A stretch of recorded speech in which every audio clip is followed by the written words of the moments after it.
歡迎收聽渣打市場快訊。渣打銀行播客系列隨時隨地為你提供市場觀點同分析。歡迎嚟到渣打投資觀點，我係希莉。中東衝突繼續迎嚟好消息，憧憬美伊達成協議，環球股票已經收復衝突以嚟嘅失地，包括美股、台灣同埋日本股市上個星期都創新高。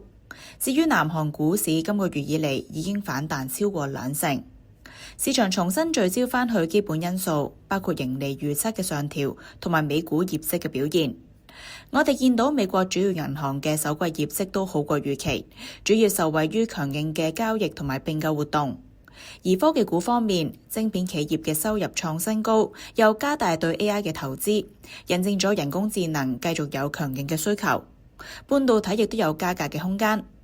2025至到2030年，全球 AI 資本支出嘅複合年增長率預計達到2.7%。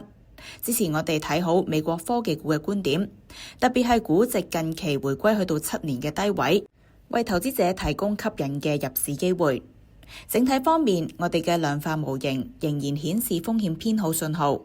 投資者喺目前對美股嘅持倉接近中性水平，意味住如果企業盈利繼續超出預期，就仲有進一步上升嘅空間。避險情緒降溫底下，美匯指數今個月由大概100逐步回落。我哋特別睇好歐元、日元同埋加元，預計歐洲央行同埋日本央行第3季將會加息，而加元今個月以嚟升咗大概2%，有機會進一步升至1.354對1美元。今集時間嚟到呢度，下個星期再見。多謝收聽渣打銀行嘅播客系列渣打市場快訊，詳情可瀏覽我哋網站嘅最新市場觀點，或者點擊描述內嘅連結。